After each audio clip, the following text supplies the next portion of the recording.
Y quiero por este intermedio también saludar a quienes hacen la Escuela Defensorial de la Defensoría Pública, que a través de estas iniciativas nos permiten poder llegar a todas las personas que se interesan en estas capacitaciones que nos brinda la Defensoría, ¿no es cierto? Más bien por mi parte, saludarles a todos ustedes. Gracias por la presentación que me acaban de hacer y empezar con el proceso, ¿no es cierto?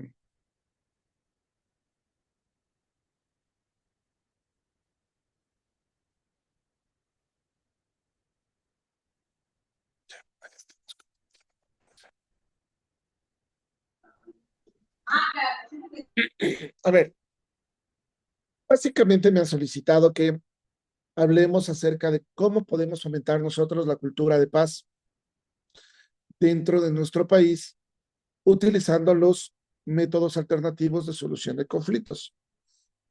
Como en otras ocasiones ya hemos podido tener este tipo de capacitaciones y siguiendo con la misma saga que venimos revisando desde con anterioridad, habíamos hablado previamente, ¿no es cierto?, que los métodos alternativos de solución de conflictos terminan siendo diferentes mecanismos, ¿no es cierto? No solamente es uno determinado.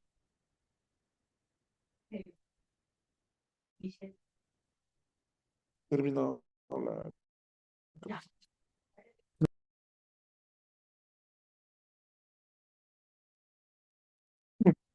Habíamos hablado que eh, cuando hablamos de métodos alternativos de solución de conflictos, nos debemos referir a varios alternativas, varios mecanismos, ¿no es cierto? Y ahí tenemos, por un lado, la mediación, la conciliación, eh, la negociación, el arbitraje y en determinadas ocasiones también podríamos nosotros indicar que eh, la justicia indígena termina siendo un método alternativo de solución de conflictos a la justicia ordinaria. La regla básica va a ser que por norma constitucional todos tenemos acceso a la justicia, ¿no es cierto? Y activar los mecanismos de seguridad jurídica con la justicia ordinaria. De ahí, saliéndonos un poco a un lado, tenemos todo aquello que es extraordinario, es decir, fuera de la justicia ordinaria. Y fuera de la justicia ordinaria tenemos estos métodos alternativos de solución de conflictos. Ahora bien, entendiendo que son varios mecanismos, cómo estos coadyuvan a mantener la, eh, la paz social, ¿no es cierto? Esto que nosotros vamos a entender como la cultura de paz. Y cuando nosotros queremos hablar de cultura de paz, no es sino otra cosa que las personas, a través de su facultad de autodeterminarse, puedan resolver los conflictos de una manera pacífica sin la necesidad de llegar a un proceso que reviste cierta carga psicológica en las personas. Es decir, cuando vamos a un proceso judicial, inevitablemente tenemos que hablar que esto nos va a generar una carga emocional, ¿no es cierto? Cuando hablamos de este tipo de sistemas, es indudablemente necesario poder tomar otro tipo de alternativas. Alternativas como, por ejemplo, los mecanismos que ahora nos está ofreciendo la inteligencia artificial. Esto ya entendido como una herramienta, ¿no es cierto? Herramienta que nosotros la estamos utilizando ahora simplemente con el objetivo de ayudarnos en determinadas fases para, eh, no sé, prever la forma en la que nosotros nos ayudamos de la tecnología para poder llegar a determinadas cuestiones, ¿no es cierto? Por ejemplo, cuando nosotros hablamos acerca de, para el día de hoy, yo he preparado tres bloques. Uno que tiene que ver con el uso de la inteligencia artificial en los métodos alternativos de solución de conflictos. Otro que tiene que ver con el metaverso y el regreso de la presencialidad, pero entendida a un formato digital. Y como evidentemente no todo puede ser un tema positivo, también vamos a revisar cómo esto está influyendo en la ética eh, y cómo esto termina cambiando al ser humano, ¿no es cierto? Finalmente vamos a tener un tema con conclusiones. Vamos por ello entonces. En cuanto al tema de la inteligencia artificial como mediador invisible, quiero yo empezar refiriéndome a dos conflictos importantes. El primero, cuando nosotros hablamos de esta justicia predictiva y un baño de realidad.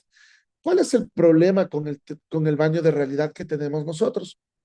Eh, Normalmente el ser humano se llena de una serie de almacenamiento de datos, ¿no es cierto?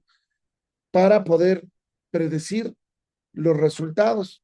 En este caso también podemos hablar de que intentamos predecir los resultados, no solamente los judiciales, sino aquellos que tratamos de resolverlos a manera de negociación, a manera de eh, procesos asistidos como la mediación, cuando te asiste un tercero imparcial.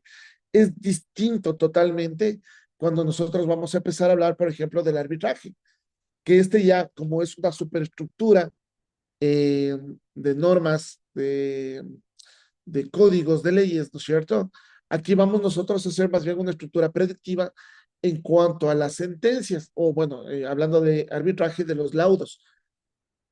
Algo así como tomar en consideración lo que nosotros entendemos como un estudio de línea jurisprudencial, es decir, ver más o menos cuál es la ideología o la sana crítica de los juzgadores o de quien toman las decisiones, ¿no es cierto? En este caso, árbitros o jueces, y proceder a una serie de datos en donde me va a arrojar un proceso o un porcentaje y sobre la base de este porcentaje yo debo aprender a negociar. ¿Por qué? Porque estoy teniendo baños de realidad, ¿no es cierto?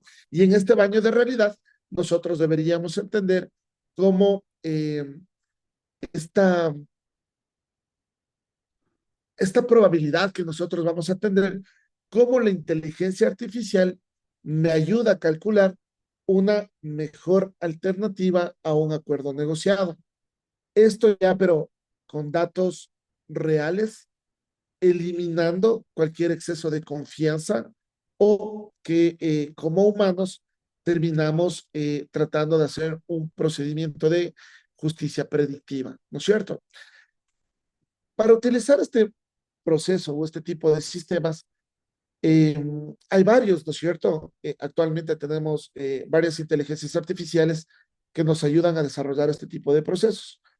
Yo recomiendo en este momento una de las más utilizadas en el campo justicia, va a terminar siendo Gemini, que es una página gratuita de Google, ¿no es cierto? Simplemente tenemos que poner Gemini 2.0, que eh, me parece que ayer se lanzó el Gemini 3.0, pero con el 2.5 estamos más que contentos porque siempre nos reviste de conformidad a la presencia de datos que nosotros podemos estar presentando, la forma en la que nos van a arrojar determinadas cuestiones de justicia. Ahora bien, una vez que pasamos con el bloque de justicia predictiva, debemos pasar también a lo que entendemos como negociación automatizada a ciegas, ¿no es cierto? ¿Qué es esta negociación automatizada a ciegas? Son procedimientos en los cuales nosotros, seres humanos, proponemos a la inteligencia artificial determinados algoritmos que reciben como ofertas, ¿no es cierto?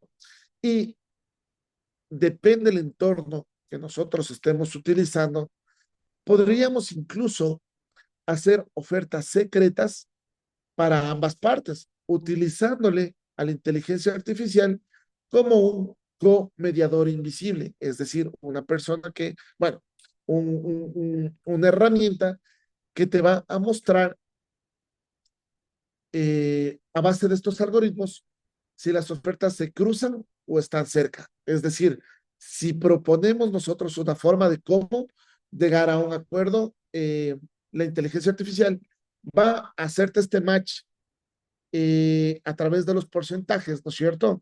En un rango predefinido. Es decir, el sistema declara el acuerdo automáticamente y no solamente eso, arrojaría un posible formato de cómo este acuerdo debería manejarse, ¿no es cierto? Ahora, ¿cuál es el mensaje clave? Pues simplemente que eh, eliminamos en una negociación aquellas negociaciones basadas en posiciones que terminan siendo errores en el sistema de negociación. Cuando nosotros negociamos en posiciones y el negociador no llega jamás a establecer o a descubrir cuáles son los intereses de la contraparte, cuando negociamos en posiciones muy pocas veces llegamos a un acuerdo. Cuando nosotros eliminamos el regateo, cuando nosotros eliminamos las posiciones, y lo que nosotros conocemos como un desgaste, ¿no es cierto? Sobre todo en las disputas que terminan siendo puramente monetarias, como en temas de seguros, en temas de deudas, obligaciones y pagas, no sé, pensiones alimenticias, puede ser, ¿no? Eliminamos este regateo y vamos por un proceso lógico formal en donde dejamos de negociar en base a posiciones y nos enfocamos en negociar en base a eh, intereses. Cuando llegamos a descubrir los intereses, podemos empezar a hacer negociaciones basadas en principios. Esta es la recomendación de la Escuela Harvard de negociación, ¿no es cierto? No negociemos en posiciones, negociemos en intereses basados en los principios de negociación. Principios de negociación como los que nos están recomendando Fisher y Yuri en su propuesta de él sí de acuerdo, ¿no es cierto? Y finalmente, para acabar este primer bloque, ¿cómo nosotros entendemos a los asistentes inteligentes en tiempo real? Es decir, actualmente nosotros estamos utilizando la inteligencia artificial con la finalidad de, veo que nos está compartiendo la pantalla, pero ¿dónde estamos? Actualmente nosotros estamos utilizando la inteligencia artificial simplemente como una herramienta, ¿no es cierto? Y dentro de estas herramientas, ¿cómo nosotros estamos eh, utilizando estos asistentes inteligentes en tiempo real? Básicamente nosotros aquí debemos ver que eh, utilizamos herramientas predictivas en donde le pedimos a la inteligencia artificial a través de una serie de comandos, ¿no es cierto? A través de preguntas que nosotros humanos la estamos realizando, ¿no es cierto? Para que estos nos terminen creando respuestas robotizadas de forma inmediata basadas en los conocimientos previos que nosotros hemos cargado a la inteligencia artificial, ¿no es cierto? Estos podrían incluso analizar temas de textos o incluso voz en tiempo real. Por eso termina siendo un asistente inteligente. Nosotros le hacemos una pregunta ahorrándonos todo lo que nos conllevaría una investigación previa. Ahora, ¿cómo hacemos esto? Debemos cargar un sistema previo en donde nosotros alertamos a la inteligencia artificial que éste termina actuando como un tercero imparcial, como un mediador, como un conciliador, ¿no es cierto? Como un tercero imparcial eh, que vaya determinando, ¿no es cierto? Eh, eh, Temas como la forma de expresarse de una persona a través de mensajes contenidos en un formulario que nosotros hayamos cargado previamente para que a través de estas aristas vayan resultando un procedimiento externo, ¿no es cierto? Cuando nosotros hablamos de este tipo de situaciones, evidentemente tenemos que generarnos nosotros a el uso de esta herramienta, ¿no es cierto? Actualmente existe una corriente en donde tratamos de desmitificar el hecho de que el uso de herramientas digitales tiendan a separar a la sociedad actual es que esto nos termina siendo mucho más productivos. Es decir, utilizamos estas herramientas para que la inteligencia artificial nos ayude con una determinada investigación y por medio de esta investigación nos ahorremos tiempo que antes nos costaba, eh, no sé, acudir a una biblioteca, buscar libros, leer una página determinada, cuánto me termina ayudando en una redacción, cuestiones de ese tipo, cuando estas herramientas vinieron a mejorar la situación actual. Eh, ¿Coincidirán ustedes que actualmente si nosotros empezamos a utilizar estas herramientas basadas en datos predictivos, podríamos nosotros incluso, evidentemente, con la correspondiente revisión humana que nosotros le podamos darle, nos podríamos ahorrar tiempo que actualmente nosotros lo estamos gastando para investigar? Cuando nosotros salimos de esta línea de pensamiento, empezamos nosotros a hacernos más productivos. Pero esta productividad debería estar enfocada en cómo nosotros podemos aplicarla para eh, llevar a una cultura de paz, coadyuvar a que la sociedad mejore desde este punto de vista de utilizar a la tecnología al servicio humano y no al contrario. Para eso, nosotros podríamos hablar acerca de eh, cómo estos entornos dejan de ser fríos. Por ejemplo, en este momento nosotros estamos teniendo una capacitación, pero yo no puedo ver a través de sus pantallas quién está atendiendo, quién, no sé, está conversando, quién está de acuerdo con alguna de las posturas presentadas o quién está en desacuerdo, ¿no es cierto? Porque nos estamos alejando de esta comunicación no verbal que es la que emite el cuerpo en determinadas ocasiones, ¿no es cierto? Y que cuando nosotros estamos en una misma mesa, en un mismo entorno, podríamos nosotros eh, predecir, ¿no es cierto?, cómo el comportamiento humano nos empieza a hablar. Por ejemplo, aquellas personas que se rascan la nariz en una negociación, el que se topa los codos, eh, no sé, el que nos mira los ojos de determinada manera, el que utiliza las manos, el que le tiembla la pierna, el que cruza, eh, el que se bloquea. Y son determinadas cuestiones que nosotros ahora podríamos romperlas en el supuesto hipotético de que todos estemos en conjunto, ¿no es cierto? Para ver, por ejemplo, en esta misma charla, quién en realidad está atendiendo y quién no está atendiendo. Vamos, ahora, estos entornos virtuales como por ejemplo el metaverso, nos están en este momento ya arrojando un sistema de información que nos dicen cómo podríamos volver a una presencialidad, pero de forma digital, ¿no es cierto?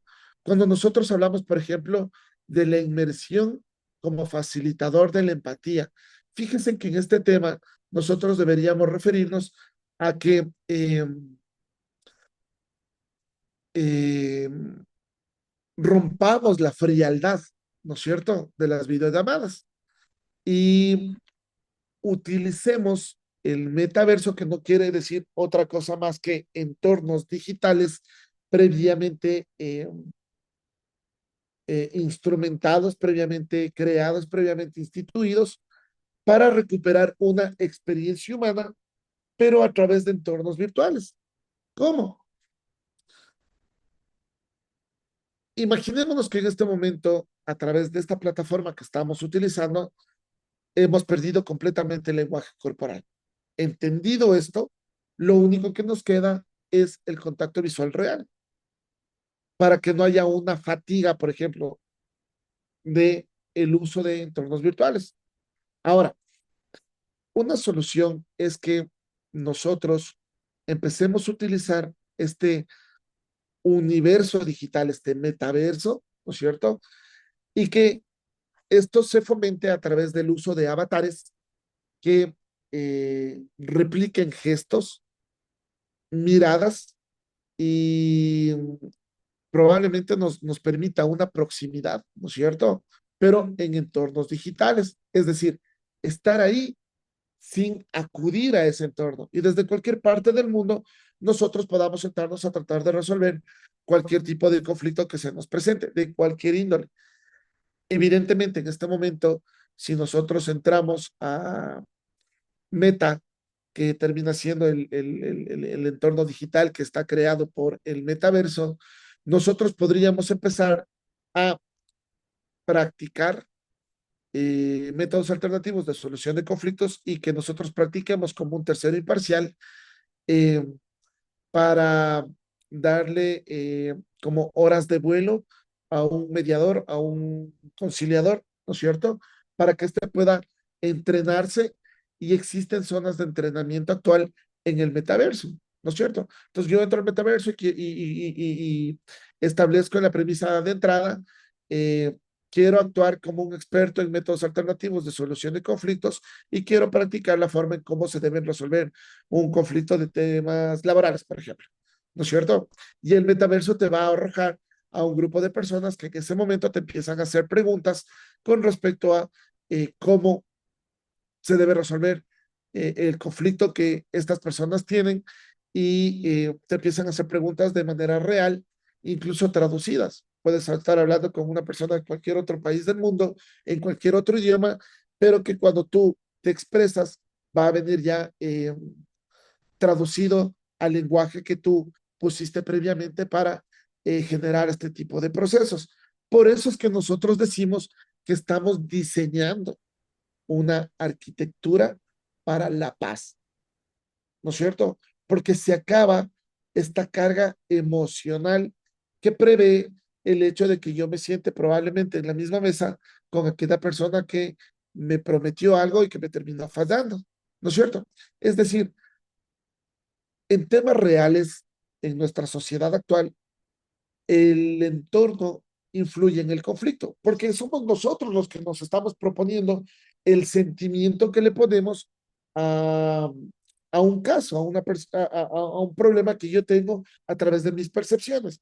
Nosotros no podríamos entrar a negociar y no tuviéramos nunca un conflicto si no existiera una diferencia de posiciones entre las partes que terminan siendo las que se sientan en una mesa de diálogo. Creo que eso está supremamente claro con las capacitaciones anteriores que ya que ya se han expresado. Ahora, entendiendo en cómo el entorno influye en el conflicto, nosotros deberíamos hablar acerca de, eh, primero, el mundo físico.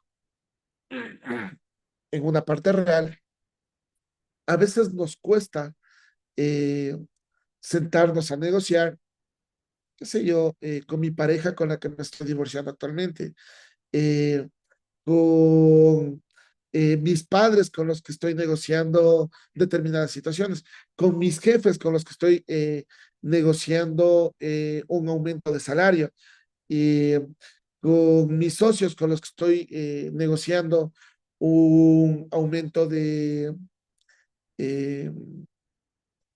de participaciones o de acciones, ¿no es cierto? Termina siendo en este entorno cada vez más influyente en la forma en la que en el mundo físico nosotros queremos llegar a un acuerdo. Y ahí existe también la posibilidad de eh, presentarse, ¿no es cierto? Un tema como que guiado a la injusticia. Y digo como que guiado a la injusticia cuando nosotros nos referimos a que muchas veces la balanza no termina siendo equilibrada. El hecho de que yo me sienta a negociar con mi jefe no me da el equilibrio que yo debería porque doctrinariamente tenemos al empleado como la parte débil de una relación, ¿no es cierto? Eh, y en todos los entornos, tal vez el hijo con los padres, la pareja con eh, su pareja, ¿no es cierto? Que no necesariamente se sientan a negociar entre iguales y tendemos a desequilibrar nuestra balanza, haciendo que estos procedimientos no terminen siendo propiamente imparciales. Cuando rompemos esta imparcialidad presencialmente, ¿no es cierto? Nosotros podríamos buscar la solución virtual, que este entorno se va a presentar como la posibilidad de que tú, no, bueno, de que las partes que vienen a negociar puedan acabar con con esta carga emocional que prevé el hecho de sentarse a un careo de negociación con aquella persona que tú piensas que te vulneró algún derecho, ¿no es cierto? Y aquí podríamos nosotros poner los entornos que nosotros queramos, ¿no es cierto? Vamos a hacer una negociación en un jardín zen, en una playa, ¿no es cierto? Para bajar las percepciones que tenemos y ofrecer el entorno virtual como una solución maleable para favorecer a nuestra calma y sobre todo empezar a presentar determinados mensajes que nos van a llevar a una colaboración generalizada. Es decir, que todos colaboremos para la construcción de acuerdos. Y cuando empezamos nosotros a trabajar de forma mancomunada en la construcción de estos acuerdos, nos vamos a permitir nosotros alcanzar la anhelada cultura de paz, que no va a ser otra cosa más, sino dejar de acudir a los juzgados por cualquier situación y dejar que los jueces terminen resolviendo aquello que tienen que resolver, pero sin más distracciones. Es decir, solamente que lleguen aquellos casos que sean necesarios una revisión de justicia, un tema de derechos ahí, ¿no es cierto? Y ahí nosotros vamos a hablar para una especie de entrenamiento de lo que nosotros entendemos como los conflictos nativos del metaverso. ¿Cuáles son los conflictos nativos del metaverso? Evidentemente en este momento vamos a tener controversias que nacen dentro del entorno virtual. Una de estas controversias que nacen dentro del entorno virtual es, por ejemplo, cuál es la ley aplicable dentro del metaverso. Yo hago, por ejemplo, un día de apuestas y cobro en bitcoins. Alguien me ganó la apuesta y yo desaparezco. Simplemente y no te pago la apuesta. ¿No es cierto? ¿Ante quién reclama? ¿Qué norma debería aplicarse ante este presunto engaño? ¿No es cierto? ¿Quién debería ir a resolver este presunto engaño? Entonces, cuando nosotros tenemos este tipo de conflictos que nacen dentro del entorno virtual, debemos establecer reglas claras eh, en el supuesto hipotético de cómo se deben resolver los conflictos. Ahí es donde nosotros ponemos nuestra firma electrónica, que entendida en los entornos virtuales no como firma electrónica, sino como aceptación digital. Cuando yo pongo el acepto los términos y condiciones. Y en estos términos de condiciones nosotros vamos a ver cómo eh, respondo yo ante la compra, por ejemplo, de tierras o edificios virtuales. ¿Cómo respondo yo ante el acoso entre avatares? ¿No es cierto? Eh, ¿Cómo hacemos nosotros un método alternativo de solución de conflictos dentro de la utilización de blockchain y los datos, de cómo estos se van almacenando para que luego yo pueda tener una determinada, primero entorno virtual y luego resolución de algún conflicto? Y cómo estos conflictos virtuales requieren soluciones virtuales. Es decir, no es que te van a pagar este engaño y te van a devolver en dinero en efectivo, sino cómo esto termina dándote crédito eh, crédito en el entorno virtual mismo, ¿no es cierto? Aquí es donde nosotros hablamos acerca de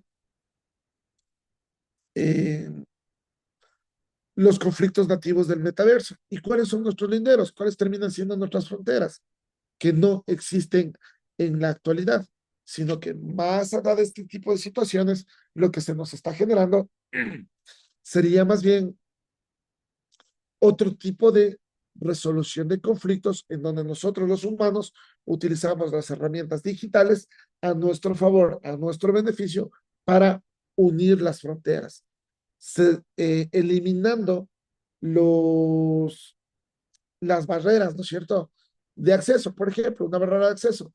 No todos tenemos el transporte para que podamos llegar de una manera rápida y eficiente a un centro de mediación, a una casa de justicia, ¿no es cierto?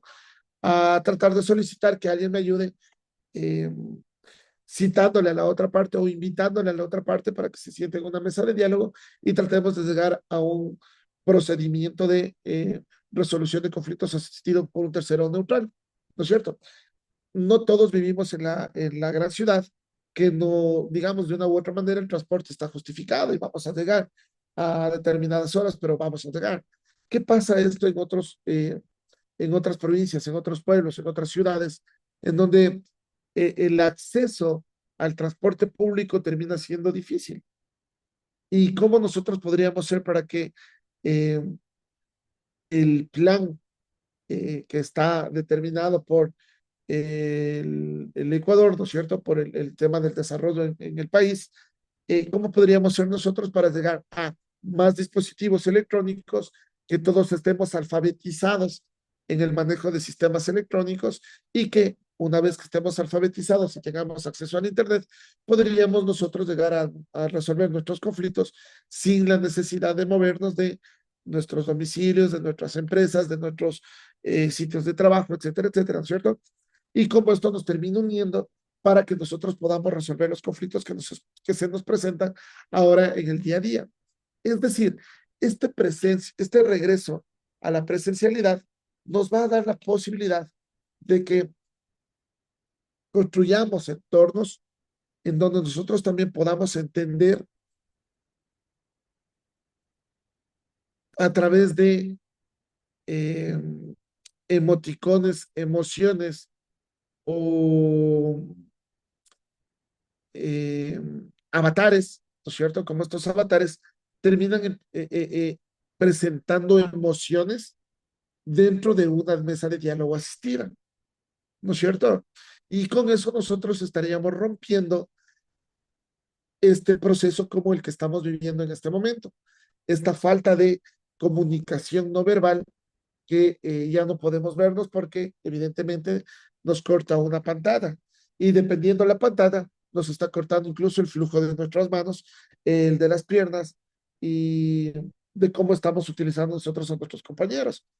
Es ahí donde nosotros decimos que estamos haciendo un diseño para la arquitectura, un diseño de arquitectura para la paz con estos cuartos virtuales, utilizando estos cuartos virtuales en donde proponemos mesas de diálogo asistida por un tercero imparcial, pero sin la carga emocional de que, no sé, alguna persona te pueda terminar hablando feo, tratando mal, insultando o generando alguna situación que termina siendo incómoda para aquella persona que no le gusta ese tipo de entornos. Cuando lo utilizamos de forma virtual, todo eso, toda esa carga emocional se disminuye y termina haciéndose a un lado. Esto es lo que nosotros conocemos como los conflictos nativos del metaverso, que está, creo, supremamente explicado hasta el momento. Ahora, cuando hablamos nosotros acerca de, eh, evidentemente, deberíamos nosotros enfocarnos a orientar de que no todo esto es color de rosa, o sea, no todo esto es eh, la maravilla y la solución que tenemos para presentarle a la sociedad de cómo debemos resolver nuestros conflictos, preguntándole a la inteligencia artificial y haciéndole que éste me saque un porcentaje de éxito tal vez en un procedimiento judicial. Y si no me sale un porcentaje elevado, entonces voy a tratar de irme por un método alternativo de solución de conflictos, ¿no es cierto? Esto es ya como nosotros empezamos a utilizar estas herramientas. Ahora bien, en primer lugar, cuando hablamos de ética, sesgos y factor humano, el hecho de que nosotros podamos aprender, saber cuál es la pregunta específica que debo hacerle a la inteligencia artificial para que éste me emita una orden, eh, un criterio, un comentario, ¿no es cierto? Viene también determinada por aquello. Si nosotros alimentamos a la inteligencia artificial con sentencias anteriores, con sentencias pasadas, con sentencias racistas o machistas, evidentemente la inteligencia artificial nos va a arrojar acuerdos que terminan resultando siendo discriminatorios. ¿Por qué? Porque es lo que nosotros arrojamos como datos a la inteligencia artificial. No le estamos haciendo a la inteligencia artificial que desarrolle procedimientos lógicos humanos basados en los sentimientos, ¿no es cierto? Simplemente estamos cargando información y que a través del análisis de esta información, la inteligencia artificial nos arroje un resultado, ¿no es cierto? Entonces, ¿cómo nosotros podemos auditar el algoritmo para asegurar la imparcialidad que exigimos a un mediador humano? Simplemente con aquello que nosotros conocemos como la experiencia. Ir creando, ir desarrollando determinadas actas, acuerdos que terminen siendo necesarios como la construcción de un futuro, no necesariamente arrojado de datos anteriores, sino que de los procesos actuales, nosotros vayamos recopilando una cierta cantidad de información para que en el futuro todos utilicemos esto, pero como una regla básica, es decir, a través de lo que nosotros hemos construido actualmente. Luego viene este tema de la brecha digital. La brecha digital entendida como es, es esta justicia accesible para todos o solo para quienes tengan la capacidad de comprarse gafas de realidad virtual o que tengan una buena conexión a Internet. Y esta brecha digital es la que hablábamos hace un momento. Ver cómo el país termina desarrollando eh, este tipo de procedimientos. Primero el tema de alfabetización digital y luego el tema de dar acceso a todos a una máquina, al Internet, para que podamos desarrollarnos en entornos virtuales. ¿No es cierto? El acceso a la justicia tecnológica como derecho humano va a ser más bien un tema de discusión. Eh, si es que en realidad este tiene que ser entendido como un sistema eh, básico, ¿no es cierto? Como un servicio básico que tiene que ofertarte el Estado, o si estamos bien nosotros teniendo que pagarla a las empresas privadas para que ellos nos terminen dotando de este servicio, y si el hecho de que yo no tenga para pagar este tipo de servicios me impide el acceso a la justicia tecnológica, porque no voy a poder acceder a un entorno virtual cuando me hayan invitado a resolver un conflicto, ¿no es cierto? Primero porque no estoy alfabetizado, porque no conozco, porque dependo de otras personas para que me ayuden a entrar a este entorno, a manejar el sistema y que evidentemente me resta lo que nosotros obligamos dentro de este tipo de procedimientos, que es la conciliación, que es la, perdón, que es la confidencialidad. Cuando tengo otras personas que me están ayudando a manejar este entorno virtual, rompimos la confidencialidad. ¿Y cómo puedo manejar yo esta confidencialidad entendida desde el entorno virtual? ¿No es cierto? Sin que alguien venga y utilice lo que yo te estoy presentando a favor o en contra de alguna situación general. Y ahí es donde llega nuestro tercer punto. ¿Cómo utilizamos nosotros la confidencialidad en la ciberseguridad? El primer problema es que vamos a tener primero que rompemos el concepto de una mediación tradicional porque ya no tenemos el acceso de todas las partes en el mismo proceso, en el mismo momento, en el mismo lugar, ¿no es cierto? Y lo que se dice en la sala se queda ahí. ¿Qué tal si yo en este momento estoy grabando esta conversación y luego voy a utilizar una materialización de esta conversación para aprovecharme de algo que nosotros dijimos en esta mesa de diálogo asistida? ¿Cómo utilizo estos datos a través del metaverso? Porque el metaverso no va a, o sea, el metaverso va a seguir recopilando los datos de las cosas que se hablen dentro del metaverso. Y aquí es donde se rompe la confidencialidad, porque el metaverso va a seguir utilizando estos datos para beneficio de un futuro caso, ¿no es cierto? Que no es lo mismo que tener una eh, protección de datos sensibles y privacidad en servidores de terceros, que es justamente las discusiones que se están dando ahora de cómo están utilizando mi información personal, lo que yo estoy buscando, las búsquedas que hago, mis gustos, para que el algoritmo me termine mandando cierta información que termina siendo de vital importancia para al menos los que eh, utilizamos este tipo de entornos, ¿no es cierto?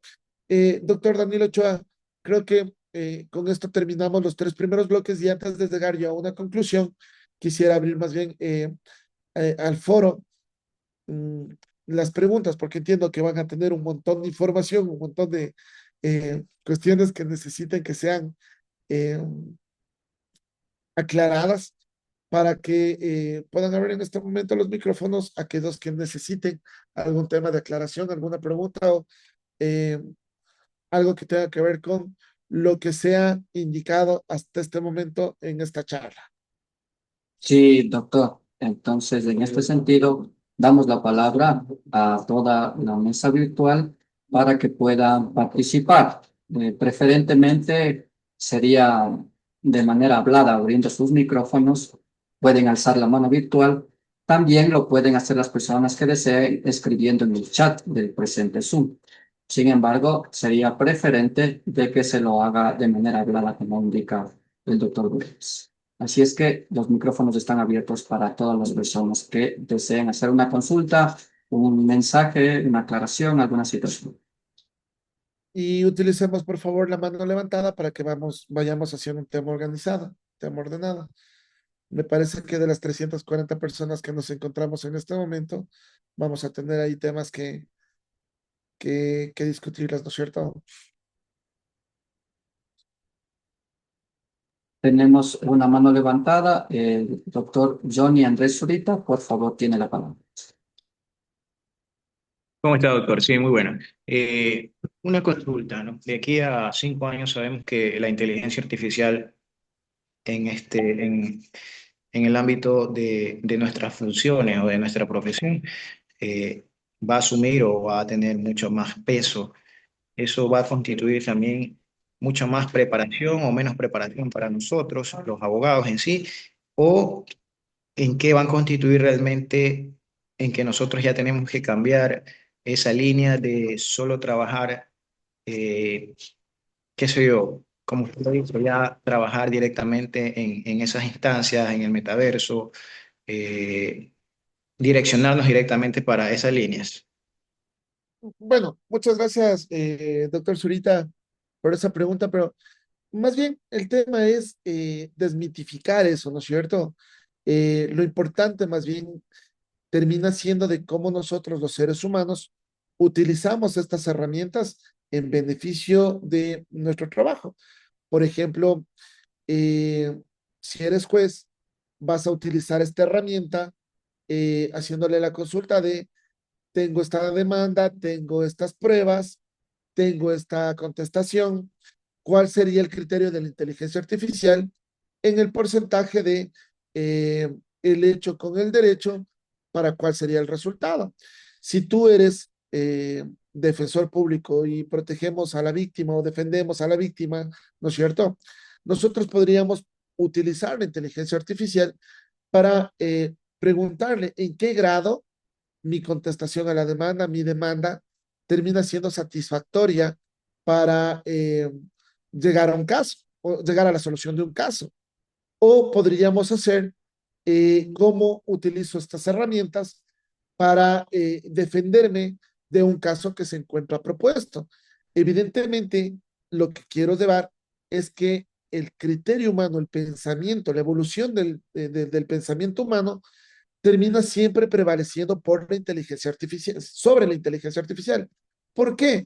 Porque la inteligencia artificial simplemente es una herramienta que responde a la información o a los datos que yo le propongo. No es que la inteligencia artificial actúa por sí misma, no es que ésta investiga por sí sola, no es que nos da resolviendo las cosas que nosotros estamos pensando y predice nuestros futuros, bajo ningún concepto. Esta es una herramienta que simplemente termina actuando de conformidad a las preguntas que yo mismo le termino proponiendo. Una vez que yo mismo propongo estas, estas soluciones, ¿no es cierto?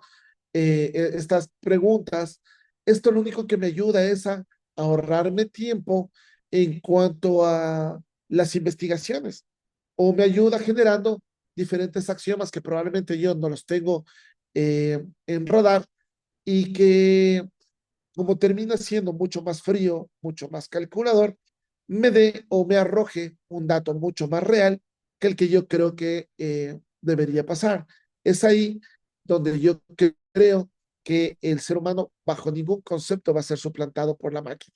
No va a ser un juez robotizado, no va a ser un abogado robotizado, no va a ser un mediador robotizado bajo ningún concepto, sino simplemente utilizamos estas herramientas como un mecanismo para alcanzar la cultura de paz, entendida esto como resolvamos los conflictos de una manera más justa, ¿no es cierto? Sin que nosotros podamos decir mañana más tarde, es que se me vendió el mediador, se me vendió el juez, es que la justicia está pagada, ¿no es cierto? Sino simplemente un dato mucho más real, que es hacerle una pregunta constante de un problema que a mí me está quejando y que dejo de meter el sentimiento porque la inteligencia artificial simplemente me va a arrojar datos. ¿De acuerdo? De la misma manera, muchísimas gracias, doctor, por su respuesta. De la misma manera, tenemos la mano de levantada de Alexander Zurita para que por favor proceda. ¿Cómo está, doctor? Muy buenos días. Mi pregunta sería más sobre la ética profesional. Como abogado, ¿se vería afectado mucho en este ámbito de utilizar bastante la IA para nuestro medio laboral? Bueno, te digo que en realidad no. Basado en esta estructura de pensamiento que te vengo proponiendo en este momento, eh, la inteligencia artificial únicamente te arroja datos de lo que tú preguntas, pero en realidad, si utilizamos, por ejemplo, esta herramienta de Gemini 2.5, tú le puedes proponer que te dé haciendo una demanda de conformidad al artículo 142 del Código Orgánico General de Procesos que revisa la forma de la prueba y que tienes tales documentos que los vas a subir, los vas a cargar a la inteligencia artificial para que ésta te termine desarrollando una demanda. ¿Cuál es el problema? Que tiene el factor humano que estar siempre previsto de para revisar si aquello que te con respuesta a la inteligencia artificial evidentemente es efectiva. Si no, abre el micrófono ahí. No puedo, ya, ahí está. Si tú no revisas esa demanda, te va a pasar como eh, el meme ese, ¿no es cierto? Que te sale la redacción de demanda y en la parte final te pone revisar si es que los datos son correctos porque probablemente las leyes son inventadas. Y tú te vas a ver los artículos en los que estás basando tu demanda y no tienen absolutamente nada que ver con los derechos que tú estás peleando, ¿no es cierto? Porque evidentemente la inteligencia artificial en su proceso lógico de emitir una respuesta a tu favor podría terminar inventándose una normativa que luego termina jugándote en contra al momento de presentar una demanda que no la revisaste. Muchas Doctor, gracias. muchísimas gracias también por la intervención, Alexander Zurita, y por la respuesta del doctor Denis.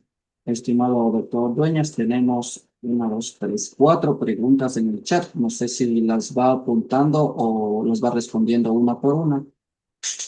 Vamos respondiéndole una por una, pues. Listo. La primera dice, los blockchains, es decir, los bloques de información digital mencionados en el Código de Comercio, a su consideración, deberían hacerse una regulación más específica para su correcta información. Es la primera pregunta. Bueno, más allá de que debemos entender primero cómo utilizamos el blockchain, ¿cierto? Y no es otra cosa más sino simplemente ir almacenando información. Ahora, por ejemplo, yo utilizo un blockchain, pero para generar un contrato. Un contrato que termina siendo, eh, no sé, como un mercado, ¿no es cierto? Quiero esta cláusula de solución de controversias, quiero una cláusula escalonada de solución de conflictos, quiero tal ley aplicable, quiero tal objeto lícito, ¿no es cierto? Vamos a poner, más bien es otra cosa eso, ¿no es cierto? Eh, yo creo que la legislación del mundo actualmente está cambiando justamente para dar este tipo de regulaciones. Por ejemplo, yo más allá de lo que establece el Código de Comercio con respecto a la información digital, yo empezaría por algo tan básico que nos aqueja a todos en este preciso momento. ¿Cómo desarrollo la prueba electrónica en un entorno virtual. ¿Hasta dónde tengo yo que cumplir con la normativa del Código Orgánico General de Procesos de presentar la prueba, leer la parte importante que es la que yo quiero exhibir y cómo la estoy presentando para ver si es que alguien me dice si es que esta prueba debe ser calificada como útil, conducente, legal y pertinente? ¿No es cierto? Probablemente te estoy presentando una hoja electrónica, pero que no ha sido previamente prevista por un perito que te dé revisando si es que esa prueba que tú estás presentando de forma electrónica termina siendo coherente. Entonces, sí necesitamos una regulación específica, pero sobre todo el entorno virtual, no solamente sobre los bloques de información que manejan mi, mi información personal, sino desde un ámbito más bien globalizado. Todo lo que estamos haciendo actualmente debería empezar a mantenerse bajo una nueva legislación. Es decir, nuestros códigos, por ejemplo, el de la mediación del 2007 al 2025, evidentemente ya necesita una reforma, en donde se presente este tipo de entornos virtuales también como una solución que debería haberse previsto con anticipación. Imaginémonos al doctor Andrés Bedo cuando estaba revisando, copiando nuestro código civil de los otros, de los códigos napoleónicos del romano, ¿no es cierto?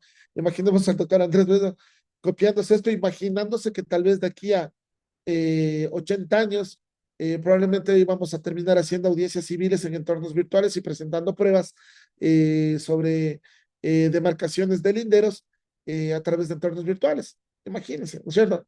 No iba a pasar eso, lo cual quiere decir que toda sociedad merece una ley que sea aplicable al entorno social en el que se está desarrollando actualmente. Consecuentemente, no solamente el tema entorno virtual necesita una regulación, sino yo creería una reestructuración de todas nuestras leyes. Muchísimas gracias por la respuesta. Tenemos otras preguntas que nos indica Alison Porro. Buenos días. ¿Cuáles son los riesgos y posibles impactos negativos del uso extendido de la inteligencia artificial? Y otra que va de la mano, que me permito leer, de Portian Chundia, que dice: ¿qué piensas sobre implementar el uso de la inteligencia artificial en la educación del derecho? Si bien es cierto, en otros países como China, Corea del Norte, lo implementan desde la escuela, y en nuestro país es un poco satanizada y castigada. Ya, muchas gracias. A ver, Está bien, todo bien, la respuesta a esta pregunta viene en varios niveles, ¿no es cierto? Uno de estos niveles va a ser primero con respecto a los riesgos y posibles impactos negativos que ha tenido la inteligencia artificial. Aquí, evidentemente, yo necesito hacer hincapié. Alguien tiene prendido el micrófono.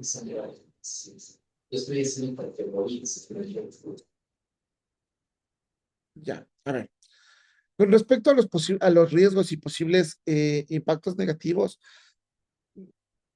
miren, yo diría que posiblemente nos está haciendo más productivos. La inteligencia artificial debería ser utilizada como en principio nacieron las redes sociales. ¿Cómo nos vendieron las redes sociales? Las redes sociales nos vendieron como un mecanismo electrónico para unir a la gente que se encuentra lejos, ¿no es cierto? Evidentemente esto sí ocurrió. Sí nos terminamos uniendo con personas que estaban en el extranjero, familiares que emigraron, amigos de otros países, profesores de de otras partes del mundo, ¿no es cierto? Y esto evidentemente nos abrió el camino a la información. Pero estas redes sociales también terminaron alejándonos de aquellos con los que ya estábamos cerca. Evidentemente, hay veces en que nosotros necesitamos la calidez humana para poder asegurar un beneficio común. El otro día estaba hablando con unos colegas y justamente discutíamos acerca de la inteligencia artificial y el uso de la inteligencia artificial para esta charla. Uno de ellos me decía que con el uso de la inteligencia artificial y de los entornos virtuales, estamos nosotros perdiendo el contacto humano con nuestros allegados. Por ejemplo, él en su ejercicio profesional iba siempre a consultarle a un experto en la materia, digamos que era una materia de laboral, ¿ya? Entonces él siempre cogía sus expedientes como buen abogado y se iba a preguntarle a una persona que era súper experta en la materia. Y una vez que esta persona le daba su punto de vista, incluso le decía, oye, y ya que estás haciendo eso, toma, yo tengo otro caso que más o menos te puedes llevar a la misma conclusión. Entonces, ya que estás manejando eso, salía hasta con trabajo, me dice él, ¿no es cierto?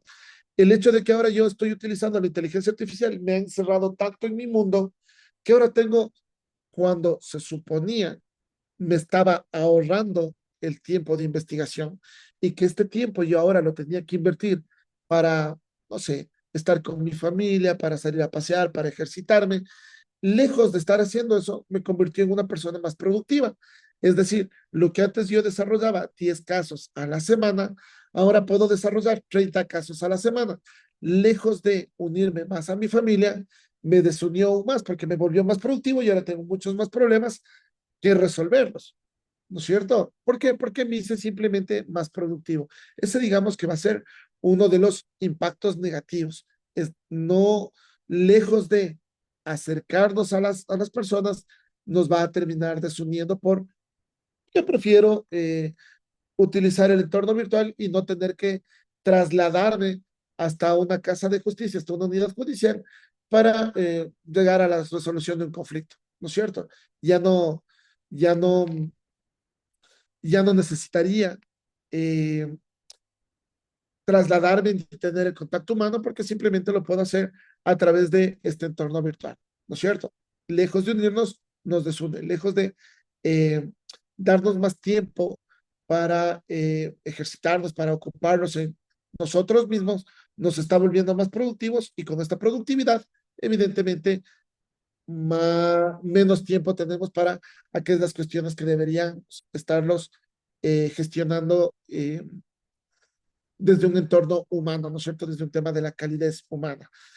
Ahora, yo creo que las escuelas de derecho, todas, absolutamente todas, estamos utilizando ya inteligencia artificial, sobre todo en el manejo de casos prácticos, ¿no es cierto? Cuando tú tienes que empezar a desarrollar con los estudiantes un nuevo sistema de educación que ya no necesariamente termina siendo tradicional, basado en la ley, doctrina y jurisprudencia, como tal vez todos los que estamos en este foro fuimos capacitados, fuimos educados, ¿no es cierto? Actualmente tú ves que te mando a hacer un ensayo y el ensayo viene perfecto, no tiene ni, ni- ningún problema porque prevé todos los puntos de vista que tú querías que el estudiante revise. Ahora bien, eh, evidentemente necesitas que el estudiante empiece a revisar, que haga suya esta información para que mañana más tarde lo pueda aplicar en un entorno legal, en una asesoría, en una asistencia jurídica, como abogado en el futuro, ¿no es cierto? Y no simplemente que esto se constituya como el trabajo que tuve que hacer para pasar el deber y que me den mi nota y terminar como un posible profesional mediocre. Es ahí donde la educación, si bien es cierto, tiene que estar también a la vanguardia del- de la, de la informática, del desarrollo de la información, eh, también debe ser tomado de la mano la forma en la que los docentes vamos a llegar a los estudiantes para que ellos terminen utilizando estas herramientas informáticas, pero que la respuesta de esta herramienta informática no termine siendo como suya, sino que tal vez demos crédito a la propiedad intelectual de qué pasó con la inteligencia artificial y cómo yo termino haciendo el parafraseo de lo que yo entendí a lo que yo estoy plasmando en el papel, sin la necesidad de utilizar un sistema de humanización de la inteligencia artificial para un texto determinado. Creo que esos son los riesgos más grandes y cómo las casas de estudio ahora estamos utilizando la inteligencia artificial en beneficio de nuestros estudiantes. Eso ya se está dando en Ecuador desde hace un tiempito atrás. Doctor, tenemos dos manos levantadas virtuales. La primera es de Saúl López Moreta. Por favor, tiene la palabra para consultar. Buenos días con todos. Doctor Diego Dueñas Reyes, tengo una inquietud. Primeramente, este tipo de aplicaciones tienen algún costo. Segundo, ¿cuál sería el grado de seguridad y confidencialidad de los casos? Ya que para que me resuelva la inteligencia artificial tengo que ingresar datos, nombres de las personas que van a requerir el servicio. Entonces ahora con tanto hackeo que hay en estas plataformas, ¿cómo se podría prever que no ocurran estos riesgos de robo y que los nombres y los datos de nuestros usuarios sean viralizados, por decirle? Ya, También otra inquietud. ¿Usted cree que eh, en cada nación, en este caso el Ecuador, deberá regular estas plataformas del Consejo de la Judicatura? sí, claro que sí, evidentemente. A ver, vamos dándote la respuesta por partes, ¿ya? En primer lugar, muchas gracias por su pregunta, doctor López Moreta. Eh, Vamos con respecto al tema de la confidencialidad.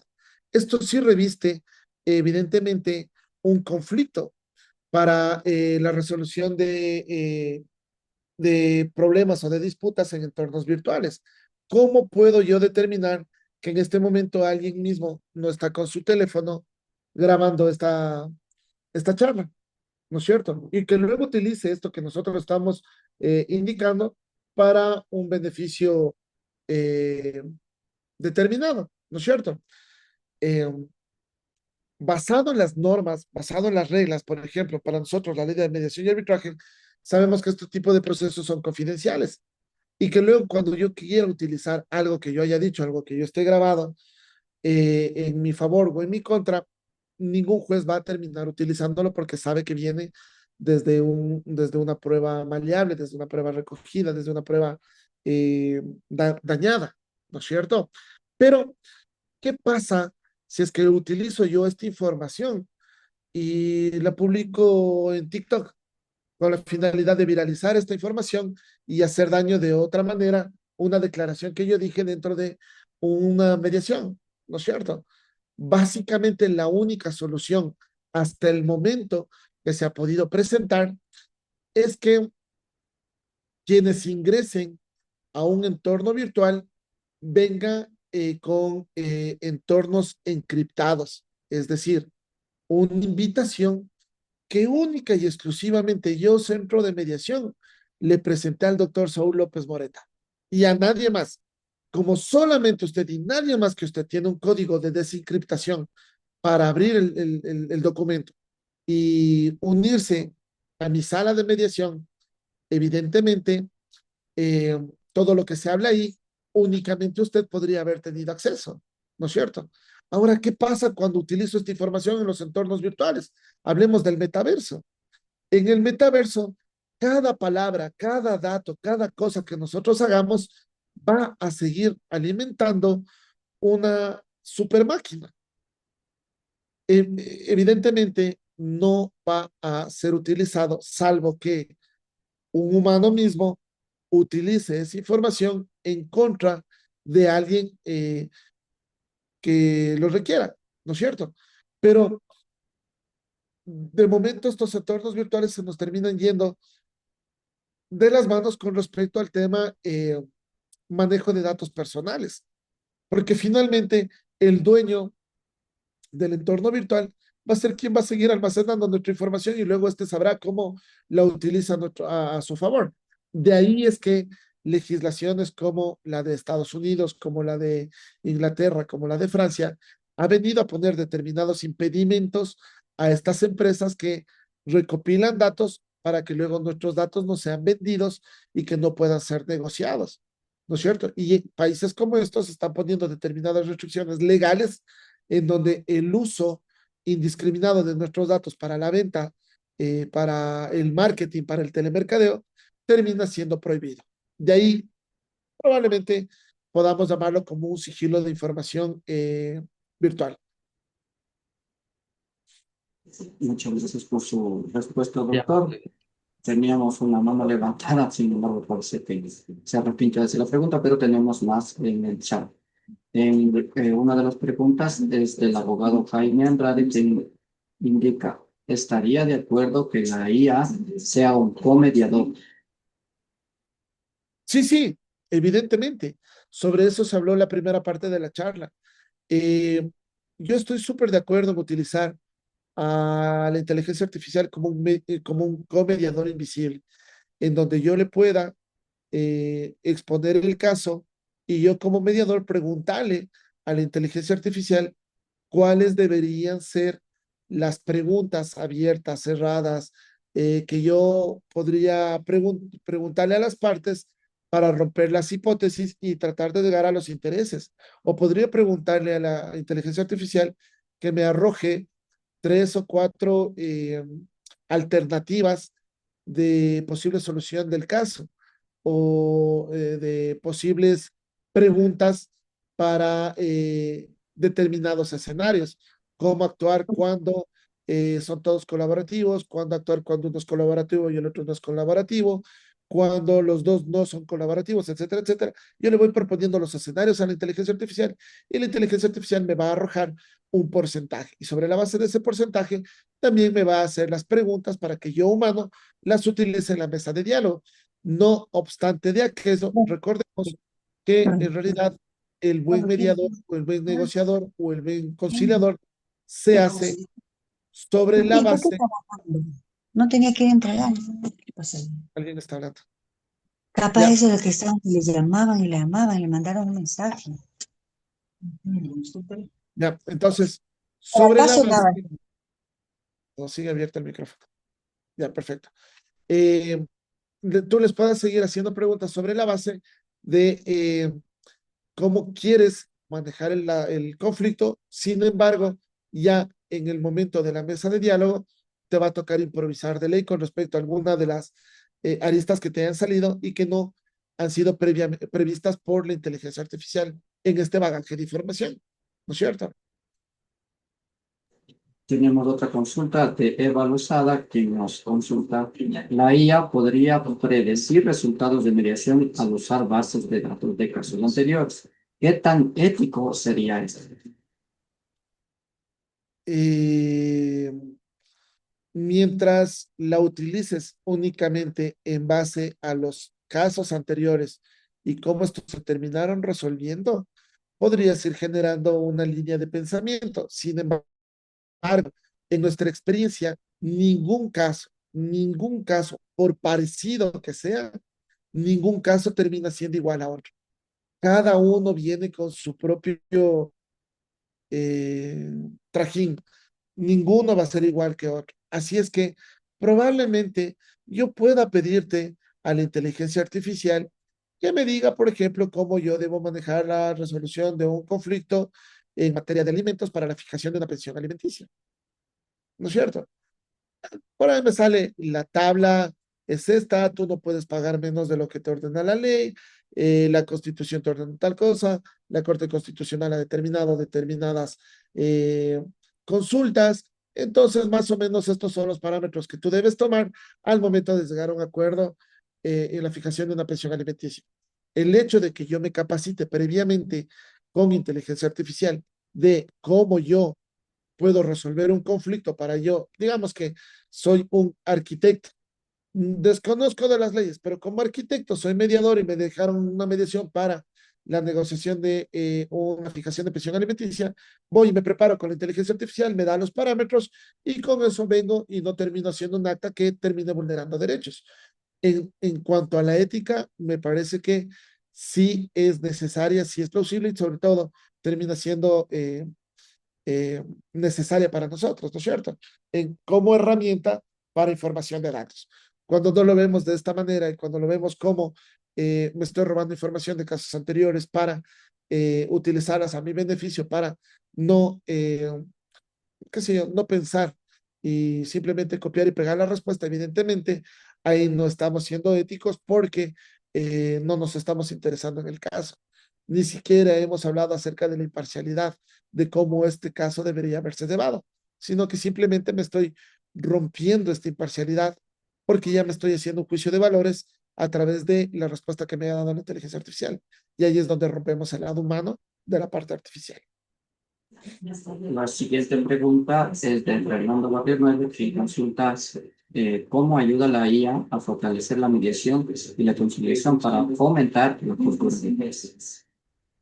Perdón, la última parte no. Indica cómo ayuda la IA a fortalecer la mediación y la conciliación para fomentar la cultura de paz. Creo que toda la charla hemos hablado acerca de esta situación, ¿no es cierto?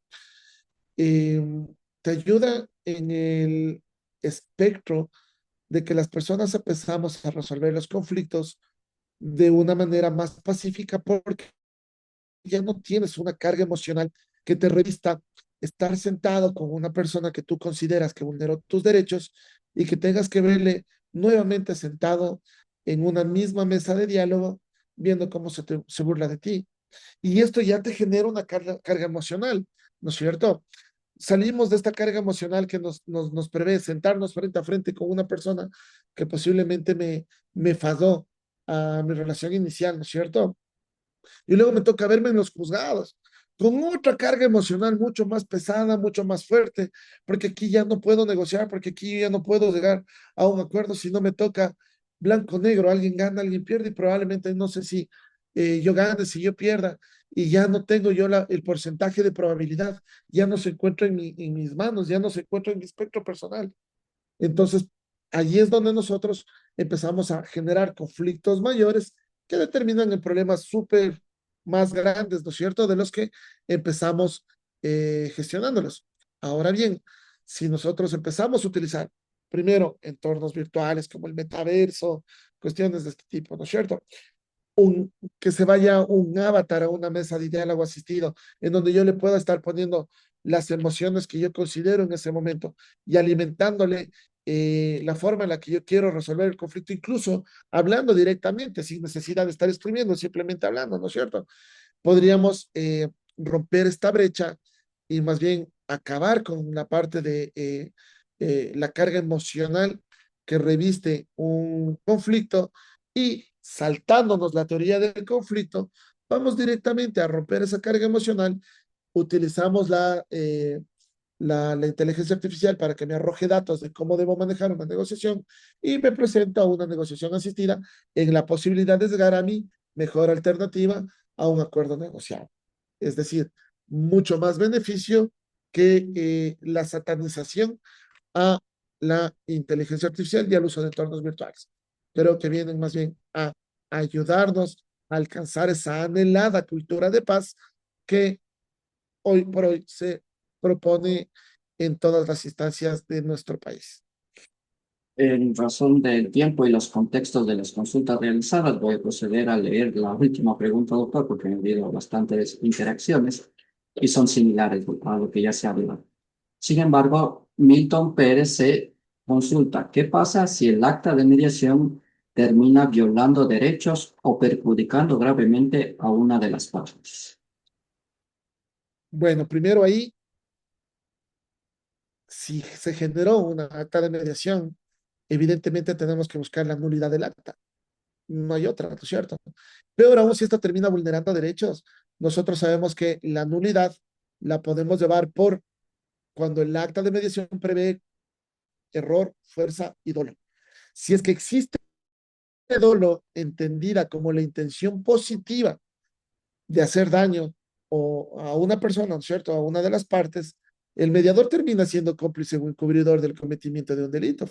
Y no se olviden que el mediador puede responder civil, penal y administrativamente por sus actuaciones dentro de los entornos de mediación, dentro de los casos que estos terminan resolviendo. Y cuando hablamos de que el mediador puede terminar respondiendo penal, civil y administrativamente, tiene mucho que ver también justamente cuando yo utilizo actas de mediación que perjudiquen o que violen los derechos, no solamente en cuanto al tema derechos personales, sino también hay patrimoniales. Imagínense que cuánto tiempo me voy a demorar aquí todos nosotros letrados en temas de leyes, ¿no es cierto? ¿Cuánto tiempo me voy a demorar en que un juez me dé el derecho de retrotraer a cero la nulidad de un acta de mediación. Como termina siendo un procedimiento ordinario, más o menos 3 años. Utilicé la mediación para un tema específico, qué sé yo, laboral. Hago la, la nulidad del acta de mediación. Me demoro 3 años en eso. Y recién en este momento voy a empezar a proponer una nueva demanda para que se me restablezcan estos derechos vulnerables de que mi patrono no me terminó pagando la liquidación laboral como corresponde. ¿No es cierto? Entonces ya prevé no solamente el tema emocional, no solamente el tema de que me perjudicaste derechos, sino también ya me perjudicaste patrimonialmente. ¿Quién responde por estas actuaciones? Evidentemente, como cómplice o encubridor, el centro de mediación o el mediador que determinó esta falta o esta falta. El mediador termina respondiendo civil, penal y administrativamente por sus actuaciones. Entonces, evidentemente ahí, eh, si es que de darse el dolo en la nulidad, bueno, pues ahí terminaría alguien respondiendo por esta injusticia cometida. Espero haber respondido con esto a tu pregunta, Víctor. Sí, permítame leer el último comentario que va de la mano de su respuesta de Joel Alejandro Mendoza, quien indica el acta no puede transgredir derechos, esa acta no se puede ejecutar y incurrirá en posible sanción al centro de mediación, que va de la mano a lo que usted responde. Por ahí vamos. Bueno, mm, creo que si ya no tenemos más preguntas, eh, de mi parte ha sido súper agradable poder conversar con ustedes en esta mañana, pero sobre todo ir rompiendo varios mitos, ¿no es cierto? El mito más importante es desmitificar que la inteligencia artificial viene a quitarnos puestos de trabajo y peor aún, viene a, a suplirnos de alguna manera a los profesionales. Más bien todo lo contrario, yo entendería que la recomendación es que utilicemos la inteligencia artificial, que utilicemos los entornos virtuales, pero en beneficio de la sociedad, en beneficio de que los procesos de investigación resulten mucho más eh, rápidos, mucho más aplicados con celeridad, de tal manera que me permitan a mí el tiempo que me estoy ahorrando, poder utilizarlos, qué sé yo, en el desarrollo personal, en hacer ejercicio, en cuidar mi salud, en pasar tiempo con mi familia, en entregarme a mis hijos, a mi pareja, etcétera, etcétera, ¿no es cierto? Y que no necesariamente termine volviéndonos robots más productivos. ¿Quién se vuelve un robot más productivo? Es el mismo ser humano. Utilicemos estos entornos virtuales como un beneficio para tener más tiempo para hacer cosas humanas y no para hacernos más productivos. Creo que con eso, y sin más anuncios parroquiales, podríamos dar por terminada esta charla. Siempre es un placer Muchísimas para mí. gracias. Muchísimas Universidad gracias, Metropolitana de doctor, por Santander. su ponencia. En este sentido, agradecemos al público presente, a nuestro ponente, quien nos ha brindado sus conocimientos en este evento académico, así como a todos los asistentes por su importante participación en esta jornada de aprendizaje. Y les deseamos un excelente resto de jornada a todos y a todas, recordándoles que ya está en el chat el registro de asistencia de Google Forms para que puedan recibir sus certificados en próximas semanas. Muchas gracias, Placer doctor y gusto Dueñas, por mío. su apoyo y agradecemos a la UMED por la permanente apoyo a la Defensoría Pública del Ecuador. Siempre es un placer Comparte el apoyar en estos. link, por favor.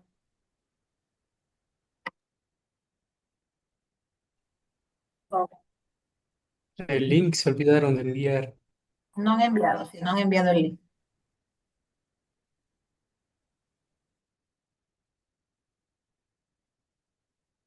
Está enviado el link nuevamente. Sí, está en el link. Registro de asistencia de Google Forms. Pues, no sé si lo pueden visualizar, pero que podemos visualizar.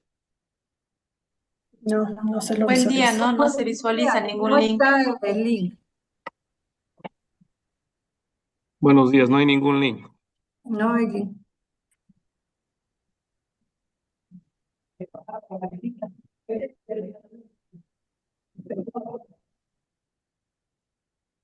¿Se puede visualizar el link? No, no se puede No, ver. no se deja visualizar el link. No, nos puede visualizar. Ya, Buen día. ya, Este, ya le veo. No, no se desconecten para poder que puedan registrarse. revisen el chat si no está como que usted le está enviando el mensaje a una sola persona, porque tiene que ser para todos. Creo que es eso, que por eso no se ve el link. No se ve, no se observa. Ya, ahí está. Sí, ahí está. Gracias. Listo, ahí está. Ajá.